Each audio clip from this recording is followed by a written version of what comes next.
All right. What is going on, YouTubers? It is your boy, Deluxe Man, and we are live for your Raw review of September 7th of 2015, and also a quick review of the Austin Edge and Christian podcast. I can get that out the way right now. Not much else to talk about, really. It was just a fun podcast. If you enjoy Edge, Christian, and Austin, whether it's separately or together, because they've had segments together as well. But if you enjoy that pairing, you'll like this podcast. Nothing groundbreaking happened. They just talked about their career. They talked about the TLC matches. And even now, I still think I am shocked nobody in that match got injured from anything in that match. Well, I say nobody got injured, but based off of them working after the match, after the fact, and coming out with, bruises, with cuts, definitely not unscathed, but no injuries. I'm still shocked after all the crazy shit they did. They came out working the very next night. Now, eventually, it affected them later on in their career, much later. I think part of the reason why Edge retired early was because of those matches. And those matches, honestly, as brutal as they were back then, nothing the WWE could do, or definitely can do now, to top that. No match you will ever see will be as brutal as those TLC matches. But yeah, the podcast was cool. They talked about the tag team division. They feel like a resurgence is finally happening. They crapped on WWE's tendencies to just grab random people and put them together because, like we've been saying, that doesn't make a tag team. A tag team are people who actually have synergy, who actually are a pairing, are a team. They work off of each other. They have a reason to be together. It's not just, hey, we're not doing anything with this guy or this guy. You're a tag team. Do something. No, I don't agree with that. But Edge talked about, his injury and what put him out the night Vince McMahon called him. It was just a fun podcast. My favorite part of it, obviously, was the kazoo and guitar concert. You had Austin challenging Edge and Christian to play his theme song on the kazoo. And then you had Edge and Christian challenging Austin to play Kumbaya on the, wasn't the guitar, it was ukulele, the ukulele. I can speak English, I swear. The ukulele. So it was a nice little throwback to his segment with Vince McMahon in 2001. That was cool. But it was just a fun podcast. I can't hate on it. It's not like, it's not one of those Vince McMahon Triple H podcasts that get you talking afterwards. It was just a fun podcast. I do wish she would have brought up Edge, not Edge, Christian retiring. Like, is this the end of Christian? He didn't bring that up. I'm assuming this is it for Christian, but I would like to hear it from Christian's mouth. He did bring up Christian being in the Hall of Fame. That, I think, needs to happen. That is definitely like a yes. Not next year.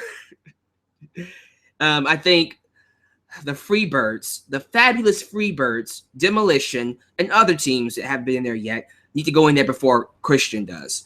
But yes, definitely. Christian should definitely go in the Hall of Fame. He's done too much. So should the Hardy Boys, and so should the Dudleys. Absolutely. If Edge went in there, definitely. But if Christian goes in there too, definitely Hardys and the Dudleys should go in there. But podcast is fine. Give me your thoughts about it down below. I had nothing else to say about it. I enjoyed it. I just enjoy Edge and Christian. I enjoyed them again on Raw, which I'll get to in a second. But I got nothing else to say about it. It was just a fun podcast. Nothing groundbreaking came from it. And I hope the next guy they have, which I think is Taker. I'm assuming the next guy is Taker. Don't take my word for that. But I heard Taker was supposed to be one of his guests coming up. So it's either Taker or it's Sting or Flair. Flair, Taker, or Sting. I hope it's Taker. But yeah, I guess with that said, we should talk about Raw. Now, I'm not going to waste your time on WWE not caring enough to add stories or build feuds with their shows, because I've done that too many times. If you see any of my reviews, if you saw my review last week, the complaints I had about last week's show, they stand on this show. A lot of stuff happened on this show that just really left me going, okay, it happened, but I don't care. That's it. It just happened. Just another skippable show. It was just skippable. Nothing really gripped me as, oh my God, I have to see that again, except for one segment. But other than that one segment, nothing else really just... Nothing about this show, except for one segment, really said, oh man, you have to watch Raw next week. That's a shame, man. But I will say, compared to last week, this was clearly better. This was clearly better by like a mile, but not even a mile. Good God. No, it's not even that bad. It's not even that good. Just by like an inch, like just a little bit better than last week because of a few segments. And you know, I just wish WWE would put more effort into Raws. I don't know if this is a, you know, after effect of the network where they feel like they don't have to put a lot of effort into Raw nowadays, which is shameful. But whatever the case is, I'm not asking for 5-star shows. I'm not asking for, you know, Attitude Era shows. I'm just asking for competent storytelling, reasons to care, feuds, storylines, a competent Raw episode. That's it. That's it. And we didn't get that this week. But I will be nice and give it a C. I feel like, first off, if I was doing pluses and minuses, it'd be a C minus. But I'll be nice and give it a C. Because I feel like there was enough to at least say I was entertained. Highlights of the show were the New Day. Everything the New Day did. Everything the New Day did was awesome. New Day might just be the best part of Raw. I'm not even joking you. That might be the best part of Raw nowadays. By the way, let me just get this out. Xavier Woods is playing the trombone. He's playing the trombone. He retweeted me on Twitter. Xavier Woods himself retweeted me on Twitter, confirming, although it doesn't need to be confirmed, just Google it, that he plays the trombone, not the saxophone, not the trumpet, not any other instrument, but the trombone. Thank you. Can we get that out the way? Everyone say it with me. He plays the trombone. Jesus flipping Christ. Anyways, New Day was awesome. Everything they did. I love the segment they did with the Dudley Boys, Edge and Christian, and Seth Rollins. I'll talk about that right now. That was absolutely glorious. You had Seth Rollins, who was pissed off that he lost to Ryback, and he was going backstage looking for his statue that Sting took, and he ran into New Day, who kind of pulled an Edge and Christian on him back in the day when Edge and Christian were a tag team, and they were tag teaming with Kurt Angle. And Kurt Angle was annoyed by them being around him. It was really awesome. But yeah, it was reminiscent of those segments, man. They were, you know, doing their thing, being obnoxious, being crazy, being delusional, but being fun at the exact same time. And Xavier was playing the trombone, hashtag trombone. You know, he played this. Gamers know what this theme is. Those of you who don't know, it's okay. But he played the Final Fantasy theme multiple times throughout the night. And every single time he played the Final Fantasy theme, I marked. I was just like, yes, he's a Final Fantasy fan. And it's just a classic. I was just like, you are awesome. But the segment then goes on, you know, from New Day saying, you got to clap your happiness away, Seth Rollins. He's all annoyed. And then Edge and Christian show up. Mark out moment. Edge tells Seth Rollins, you know what? I respect what you do. I respect what you did months ago when you used me to bring back the Authority. But if I was in your position, I would have finished the job. You didn't do that. So how about you do it right now? And Rollins is like, nope, I don't need this. I don't need this. And he walks away. And then we do a battle between Christian on the kazoo, and Xavier Woods on the trombone. And I'm just, this is just fun. This is just fun, man. I like this stuff. And then freaking Big E grabbed the kazoo and ate it. Not really. He bit it and threw it down. Then the Dudley boys show up. Just nostalgia. Dudley's and Edge and Christian in the same segment. And they announced that it would be Primetime Players versus the New Day next week. And the winner of that match will fight the Dudleys at Night of Champions. Cool. I like that. And then they just start their own song. Get the tables. Get the tables. And you have Edge on the kazoo. Yeah, Edge on the kazoo doing the rhythm of that on the kazoo. And it was just a fun segment. It was just a really, really fun, awesome segment. If I would recommend anything on this show to go back and watch, that's it. That is the only segment you should go watch because that was awesome. Other than that, nothing. It's just a blah show. I mean, we opened up the show with, if it's not an Authority promo, it's a Seth Rollins promo, which is pretty much an Authority promo. And he just rambles. He just rambles about the exact same thing he rambled about last week. And the same thing he rambled about. Rambled. I can say ramble, right? Rambled. The same thing he rambled about last week. And the week before that, I'm the best. You know, I'm the future. I'm the greatest. I'm better than anybody in the world. I'm just like, you know, all this talk. I like to see you wrestle. It's okay to do that every once in a while. When you do it every single week, it's stupid. Here's what should have happened. Rollins should have just stormed out saying, "Where's my statue?" That's it. Just, "Where's my statue?" That's all I need to know. Where's my statue? And immediately after that, Sting pops up. I mean, we did that, but we do 10 minutes of a pointless freaking promo to waste time. Just pointless. And then we do the Sting stuff. Why not just have Rollins go out there and just, "Hey, where's my statue? Where's my statue?" Get to the point. And then Sting pops up with the statue. And I like Sting this week because those of you who watch TNA who remember Joker Sting, we got, you know, reminiscence of that. We got moments of Joker Sting. I kind of like that. That was pretty cool. It was fun. I like when Sting gets a little goofy and kind of goes all out.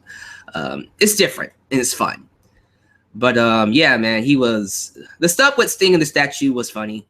But that was just like, what, 3 minutes of the show? Was not even 3 minutes. I would even say like a minute or 2 minutes combined. But he's pretty much telling Rollins, "Hey, I have your statue. Come get it. I'm here somewhere." And then Sheamus shows up and threatens Seth Rollins that if he beats Cena and Sting, he will then have to deal with him cashing in. And yeah, that was it. I'm telling you, man, here's what confuses me. Because after this segment, Triple H and Stephanie decide to put Rollins in 2 matches tonight against Ryback and against Cena and Primetime Players when he teams up with the New Day. I get that we're trying to stack the odds against the heel because the point is to want to see him get beat up, to want to see him lose, to want to see him, you know, throw a hissy fit, to see him lose his demeanor, to see him just fall and just get off of his high horse because he's an egomaniac. You kind of like seeing that. The way they're booking it is kind of confusing. You know, sometimes I don't know whether to want to see Seth Rollins get beat up so he can hit rock bottom and see his ego just deflate and him be humanized, or if I should be rooting for him. Because sometimes I'm just like, you know, the Authority is really giving him a hard time for no reason. They just decide to give Rollins a hard time because they felt like it. Not because he deserved it. It's because, well, I feel like it. You know, what would make things a lot more easier for me in terms of whether I should see him get beat up or to see him lose is if the Authority would stop being so flippity-floppity, would stop being unstable with if their faces or heels. Just pick a side. Pick a side. You know, if the idea is to protect, are you trying to protect Seth Rollins as your world champion, or are you trying to actually make him a legit champion? Like, that kind of stuff I don't like. Like, pick a side. It's just really confusing the booking with me and Seth Rollins. So, yeah, he fought Ryback and he lost because of Sting showing up on the Titantron with the statue distraction. And then he lost in the main event. A really good main event. I actually enjoyed the main event, by the way. I thought the New Day, again, highlight of the night. They were the highlight of the night. The New Day and Seth Rollins worked very well together. I thought Cena and PTP actually worked well together. So everybody worked well together. It was a good match. It was fun. It ended the night on a good note. That's what I wanted to say. So main event was cool. Rollins lost, and then of course at the end of the night, you see Sting destroy the statue by pushing it into a garbage truck, and then that is my cell phone. And then you see Rollins throwing a hissy fit, which was awesome. That's cool. You know, I like seeing him throw a hissy fit. I like seeing him get his ego chopped down a notch. You know, that's what I like seeing. You know, that's what I want to see. That's the kind of things that give the matches purpose, that give these things purpose.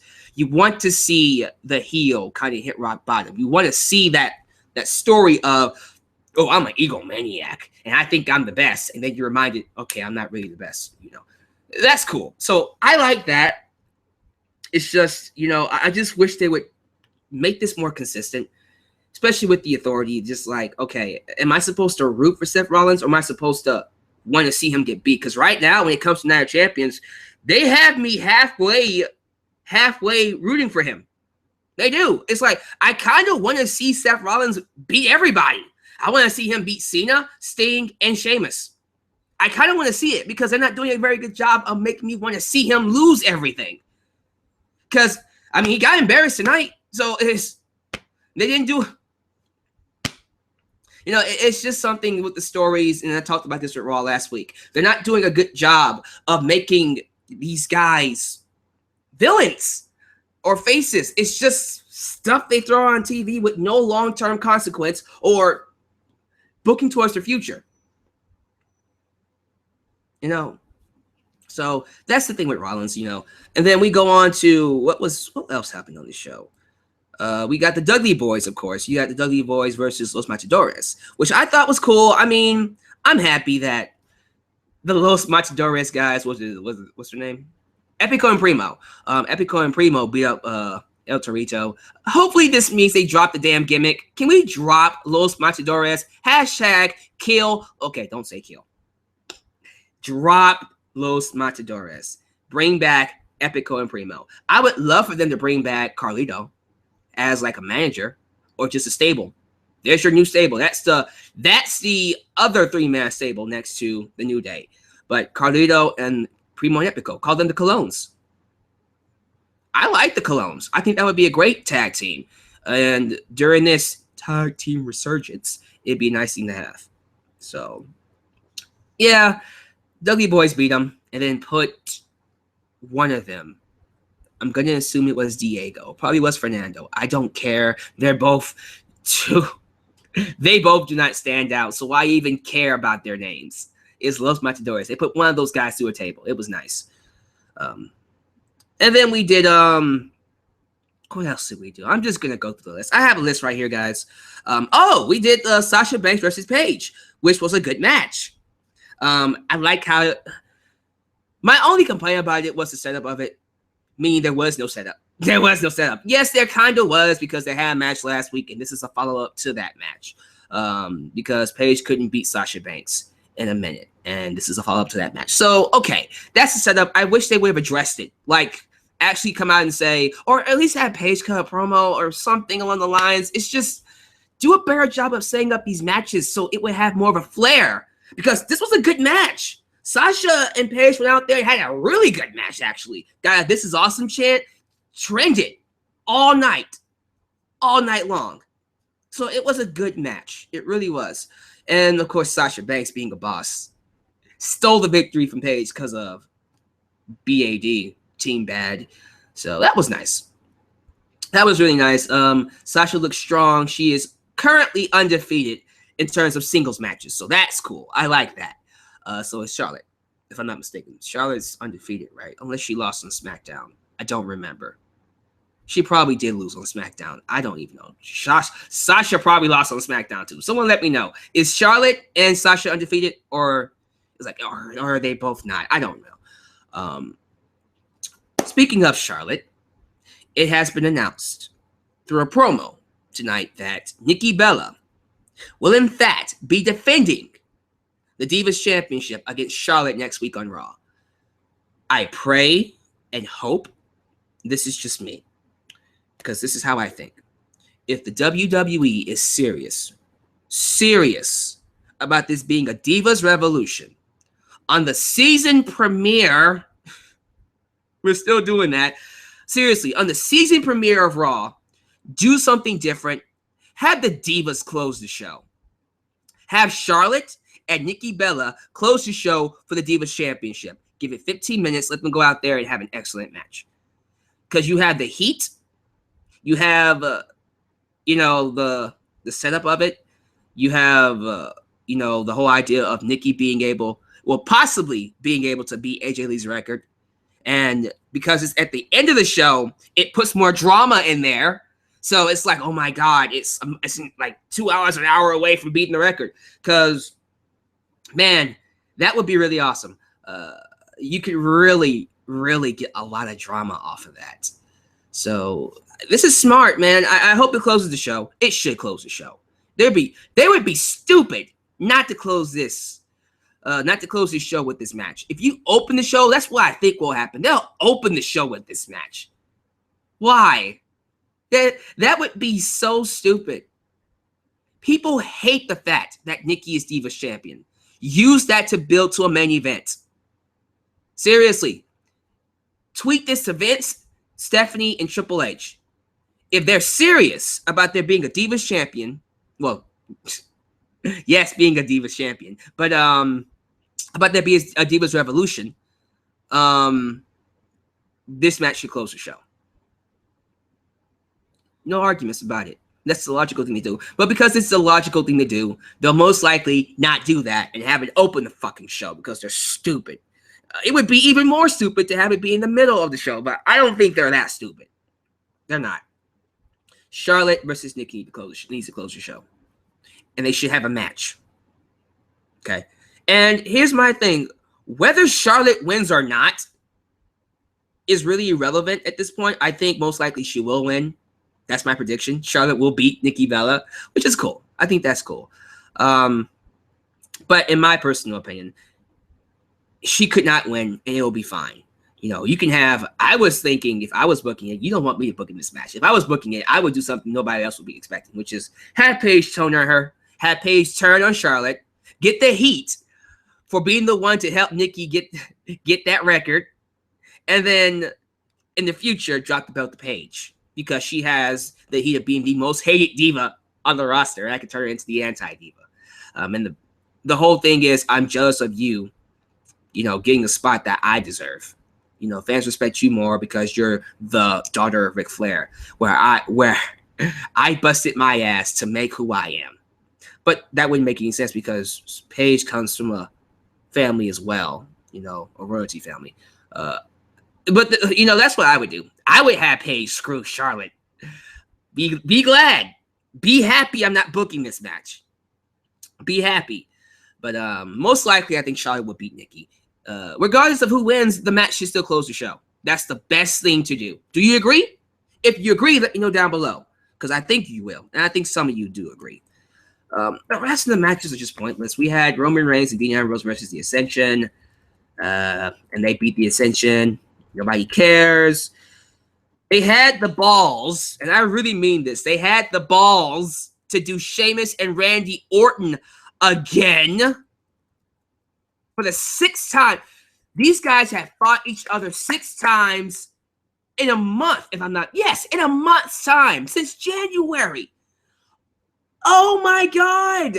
6 freaking times. I hope Randy Orton gets the time. I hope he gets that schedule change where he, is there part-time. He gets a part-time schedule. He becomes a part-timer where he's not there every single week wrestling the same people. Sheamus.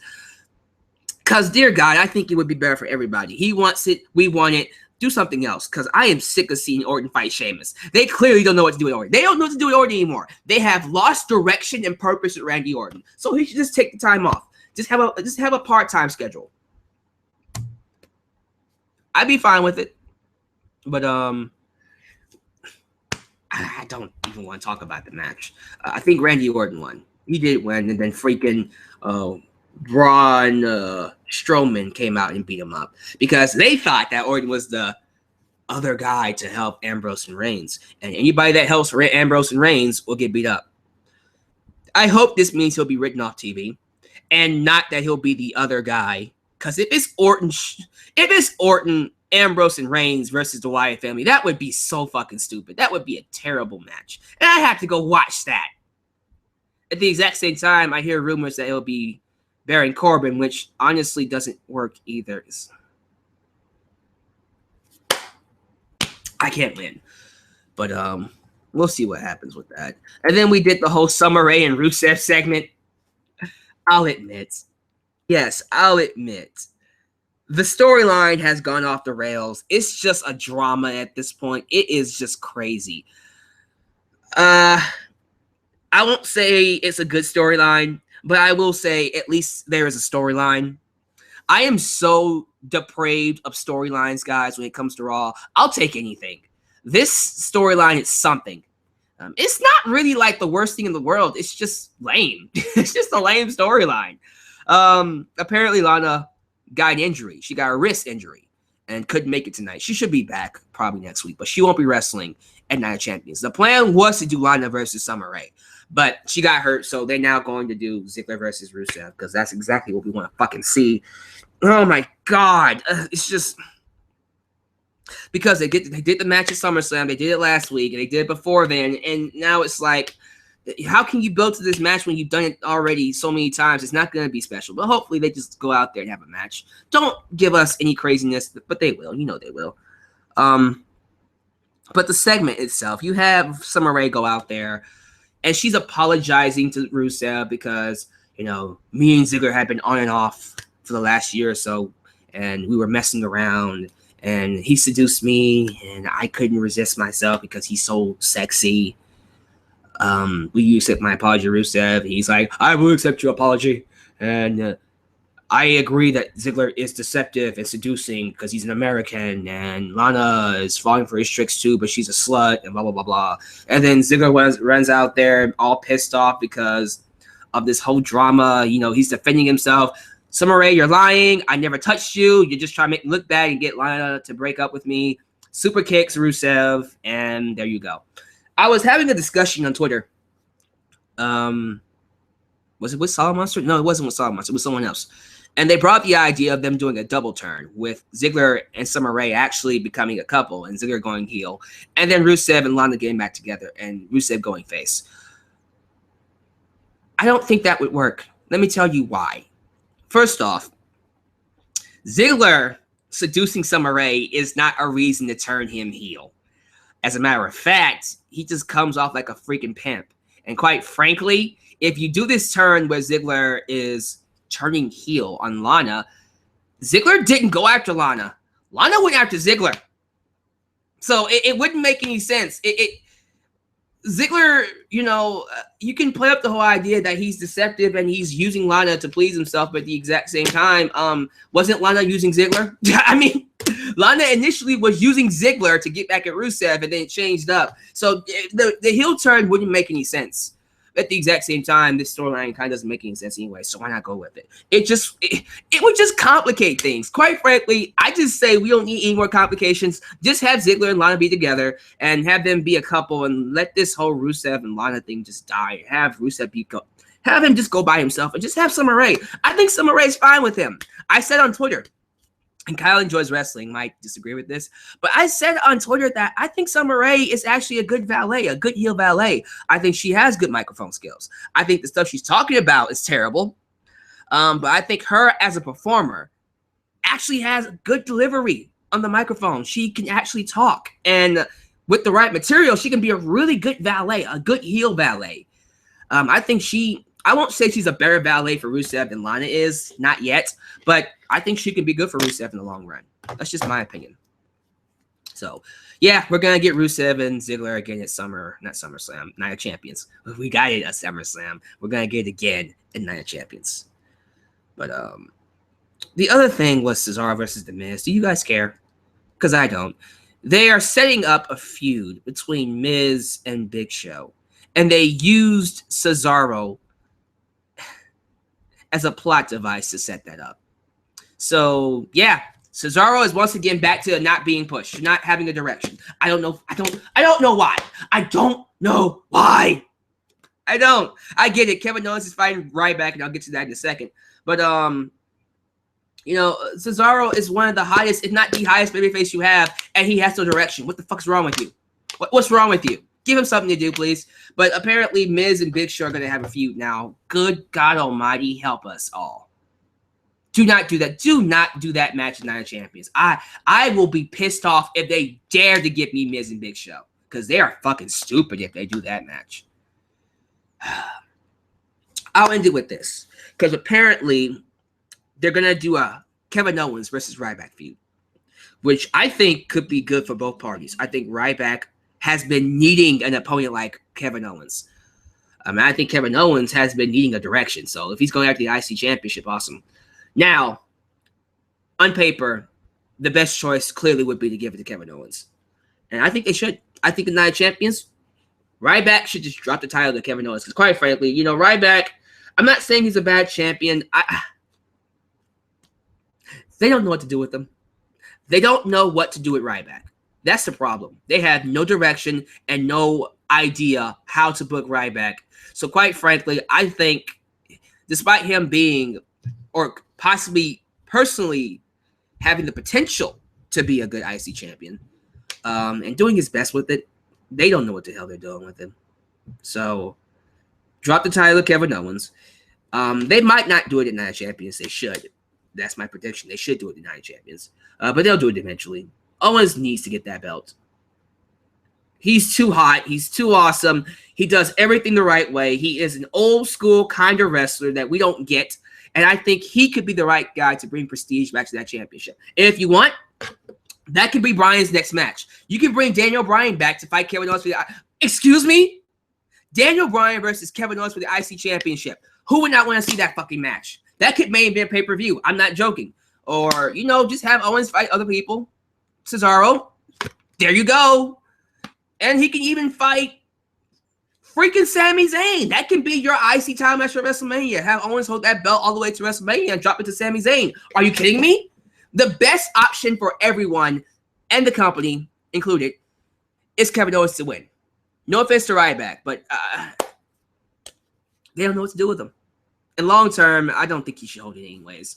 He's had a good run. No, he hasn't. The run's been terrible. All he's fought is Big Show and Miz. That's bad. That is terrible.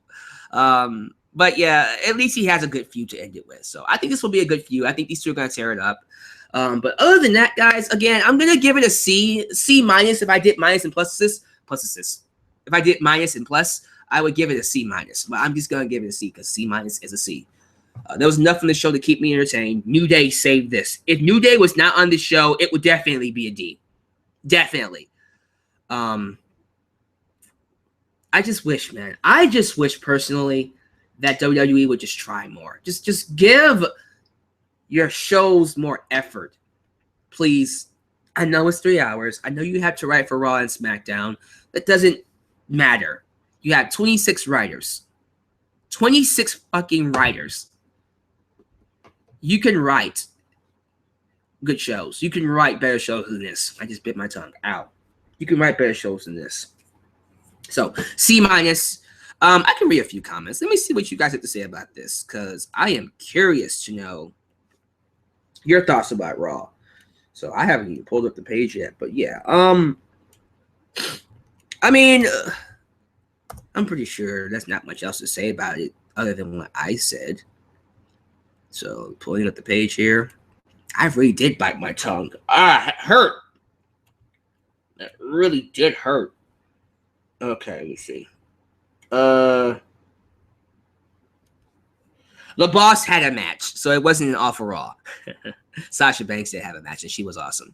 And like I said, it was a C show. What is that? Average? It's just an average show.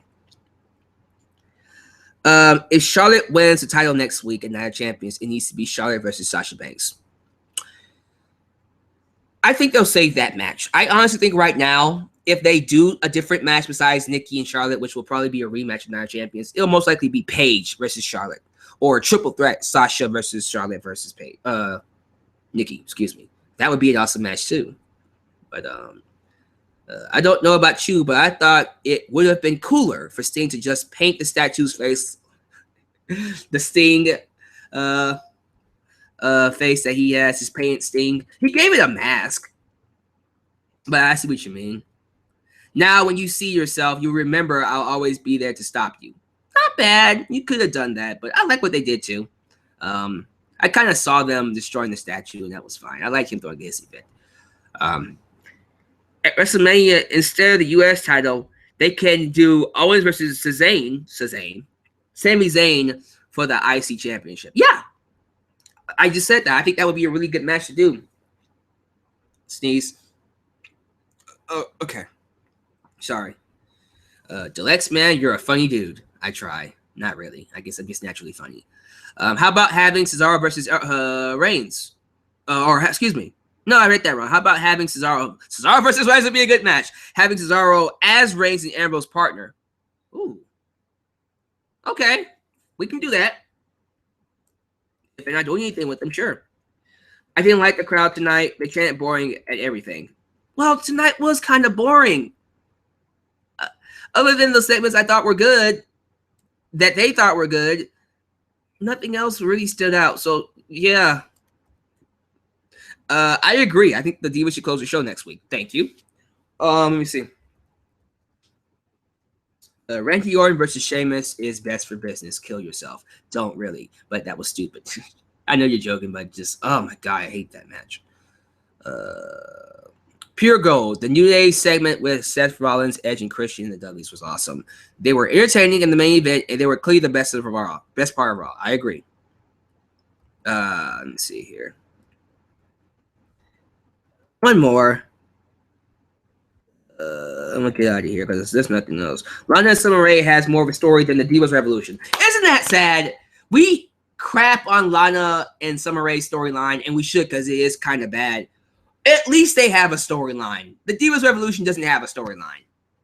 That's pretty sad. Guys, you know what? I'm going to end it right here. Thank you for watching. I guess I'll see you later on this week for whatever video comes next. We got a Q&A. And then, of course, we got another episode of what fans want versus what corporate wants. I'm not going to tell you what it is. You'll have to see for yourself.